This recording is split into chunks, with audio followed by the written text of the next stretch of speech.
Please subscribe Travel Around India channel and press the bell icon for the new update.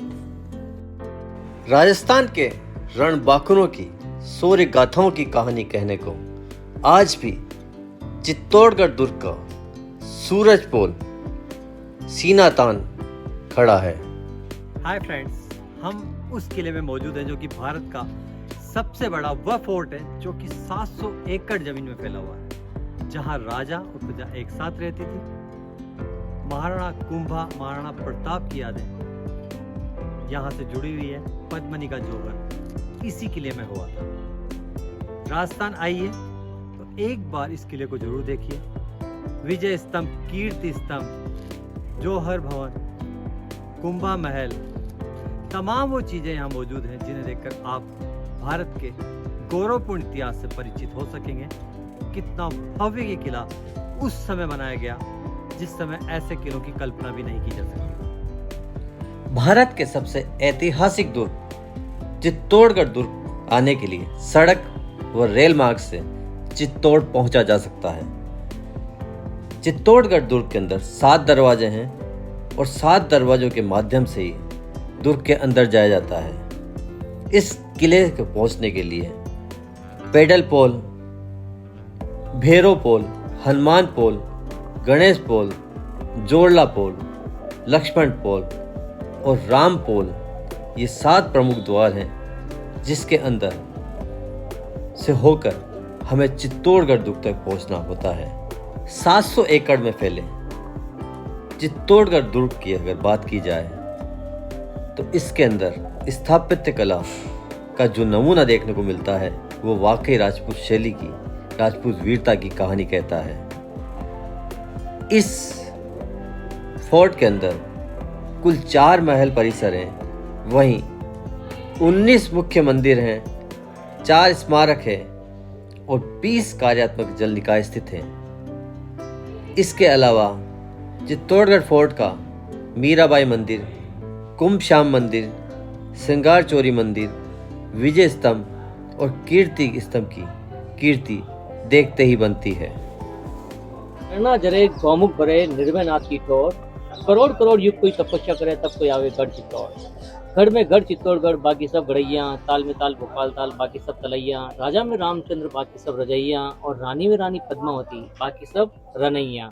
ये यहाँ की mythology है। इस port पर फुल तो सही कहा कि गढ़ में गढ़ चित्तौड़गढ़, बाकी सब गडरिया। वाकई ऐसा फोर्ट मैंने अपनी जिंदगी में नहीं देखा। भारत का सबसे बड़ा फोर्ट है। जिस तरह का यहाँ का स्थापत्य कला देखने को मिलती है वाकई काबिल तारीफ है। भले ही मुगलों ने कितना भी इसको जो है ना खंडित किया हो, इसको मिटाने की कोशिश की हो, लेकिन आज भी जो है चित्तौड़गढ़ सीना तान खड़ा है। राजस्थान की शौर्य गाथाओं की कहानी कहता हुआ नजर आता है। चित्तौड़गढ़ के ऐतिहासिक फोर्ट में पहुंचने पर पहला पड़ाव होता है महाराणा कुंभा का वह महल जिसके अंदर मीरा रही, पन्नाधाई रही और इसी महल में पन्नाधाई अपने पुत्र चंदन सिंह की बलि देकर उदय सिंह को बचा कर ले गई, जिनके पुत्र महाराणा प्रताप ने बाद में राजस्थान की शौर्य गाथाओं में अपना एक इतिहास लिखा। कुंभा महल के अंदर वाकई स्थापत्य कला के बेजोड़ नमूने देखने को मिलते हैं। कुंभा महल के अंदर ही पद्मनी रहा करती थी और इतिहास में पद्मनी के जौहर को कौन भुला सकता है, जिसने 13,000 रानियों के साथ जौहर किया था। मीरा का वक्त भी इसी महल की इन्हीं दीवारों के बीच अपने महल में बीता। राणा ने दिया विष का प्याला, विष को भी अमृत कर डाला। ऐसी कहानियां इतिहास में मीरा को लेकर यूं ही नहीं है। राजस्थानी स्थापत्य कला का बेजोड़ नमूना कुंभा महल में देखने को मिलता है। अब हम अपना सफर आगे बढ़ाते हुए कुंभा महल से होकर आगे की ओर कर रहे हैं, लेकिन उससे पहले बता दें कि इसी महल के प्रांगण में कुंभा महल में रात्रि को साउंड एंड लाइट शो का आयोजन किया जाता है, जिसे देखना आप न भूलें। अब हम बढ़ रहे हैं अगले कदम की ओर। कुंभा महल से निकलकर अब हम फतेह प्रकाश म्यूजियम पहुंच रहे हैं। फतेह प्रकाश वो म्यूजियम है जिसके अंदर पहुंचकर एक अलग से टिकट लेकर आपको प्रवेश मिलता है और चित्तौड़गढ़ के इतिहास के बारे में, या यह कहें कि मेवाड़ के इतिहास के बारे में फतेह प्रकाश म्यूजियम के अंदर बहुत सी जानकारियाँ चित्रों के माध्यम से देखने को मिलती है। वहीं इसी म्यूजियम में तत्कालीन जिस तरह की वेशभूषाएं होती थी, जिस तरह के हथियार होते थे, उनकी प्रदर्शनी भी देखने को मिलती है। अगला समय हमारा, अब हम पहुंच चुके हैं कुंभा स्वामी मंदिर। जी हाँ, एक खूबसूरत सा मंदिर, और इसी मंदिर प्रांगण में मौजूद है मीरा का मंदिर। राणा ने दिया विष का प्याला, विष को भी अमृत कर डाला। भक्ति का जब भी जिक्र होता है तो मीराबाई का जरूर जिक्र होता है। चित्तौड़गढ़ फोर्ट में ये वही मंदिर है जहां मीरा ने भक्ति की, जहां मीरा को विष देने की कोशिश की गई, विष देकर मारने की कोशिश की गई। बोलिए। ये मीरा टेम्पल है। मीराबाई प्रॉपर जोधपुर के अंदर मेहता शहर से थी, भोजराज की पत्नी थी। जब उनके हस्बैंड की डेथ हो गई तो उन्हें राजमहलों से निकाल दिया। यहाँ उन्हें वर्शिप करने की अनुमति मिली। सभी समाज के साथ उठना बैठना, डांस या भजन करना उनका रोज का रूटीन हो गया। तो उनके देवर विक्रमादित्य ने कई बार समझाया, जब ना समझ में आया कि इसी जगह हम पहुंचे हैं उस मंदिर में जो कि मीरा का मंदिर है। मीरा ने इसी मंदिर के प्रांगण में बैठकर भक्ति की। विजय स्तंभ, वो स्तंभ जो विजय का प्रतीक है, और इस विजय स्तंभ को बनाने में 10 साल लगे। 1448 से लेकर 58 के बीच बना, 33 मीटर के दायरे में बना है। कोई नींव नहीं है। 157 सीढ़ियां हैं और 9 मंजिलें हैं। कई बार इस पर आकाशीय बिजली गिरी है, इससे नुकसान तो हुआ है, लेकिन आज भी विजय स्तंभ अपनी विजय पताका लहराता हुआ नजर आता है। और ये हमें इतिहास से परिचित कराता है कि किस तरह राजस्थान की शौर्य गाथाओं का इतिहास रहा है।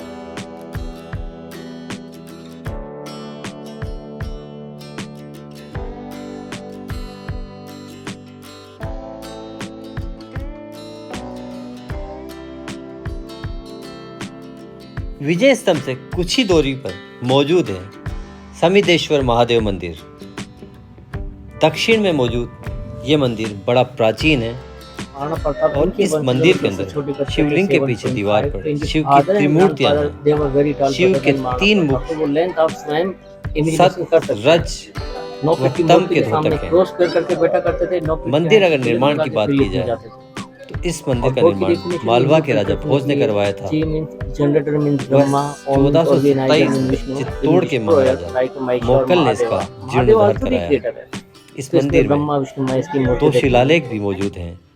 इन शिलालेखों पर 1150 ईस्वी का जिक्र है, जिसके अनुसार गुजरात के सोलंकी, कुमारपाल व अजमेर के चौहान अनाजी को परास्त कर चित्तौड़ आना ज्ञात होता है। दूसरा शिलालेख सन 1428 का महाराजा मोकल के संबंध में है।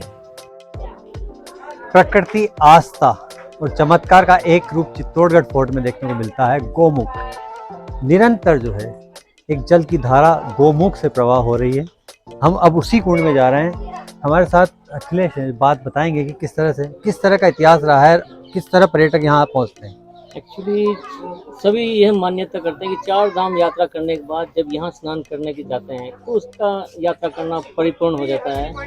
1100 साल से कंटिन्यूटी में वाटरफॉल्स हैं, जहाँ निकल रहा था वहाँ गाय का मौत बना हुआ, इसलिए इसे गौमुख कुंड कहा जाता है। लेकिन फिर भी इतिहास ये कहता है ये 1100 साल नहीं, ये लगभग 5000 साल पुराना है। तभी से आ रहा, पांडव यहाँ आए थे अज्ञातवास की तब से है। तो इसके लिए किंवदंती बहुत प्रख्यात है। इसके लिए कहते हैं जो ऋषि थे निर्भय नाथ, उनकी जगह ये तपस्या करने के लिए कि झरना जरे गौमुख भरे निर्भय नाथ की टोर, करोड़ करोड़ युग कोई तपस्या करे तब कोई आवे गढ़ चित्तौड़। महादेव के मंदिर में दर्शन के बाद हमने अपना सफर अब आगे की ओर बढ़ा लिया है। हम उस गोमुख की ओर जा रहे हैं जहाँ पर 1100 साल या फिर यह कहें कि न जाने कितने सालों से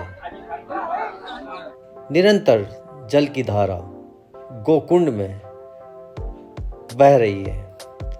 आप देख सकते हैं कि ये वही जलधाराएं हैं जो कि न जाने कितने समय से यूं ही निरंतर बहती रही है।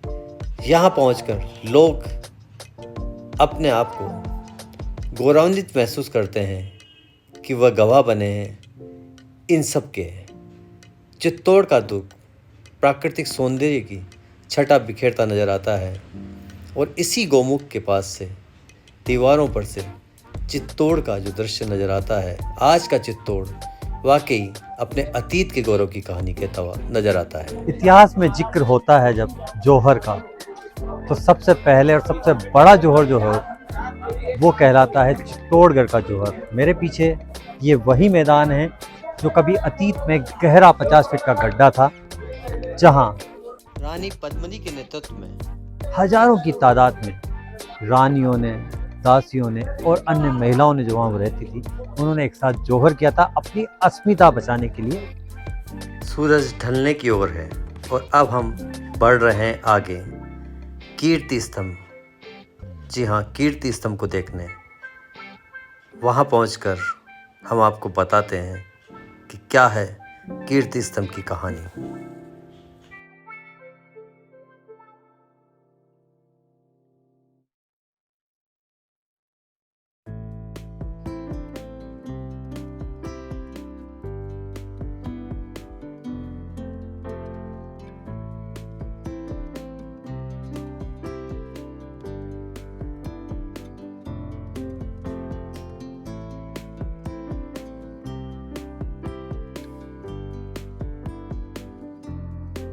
अपनी सुंदरता के लिए पूरे विश्व में एक अलग पहचान रखने वाली रानी पद्मिनी के उस महल के बाहर हम मौजूद हैं। और वो मेरे जो पीछे दिखाई दे रहा है वो वही पद्मिनी महल है जहाँ इतिहास में तोड़ मरोड़ कर कई तथ्यों से इस बात को पेश किया गया है कि जब अलाउद्दीन खिलजी चित्तौड़ पहुंचा तो एक आईने में जो है पद्मिनी का दीदार कराया गया। उसके बाद में एक युद्ध हुआ, रानी पद्मिनी के लिए हुआ, जौहर हुआ।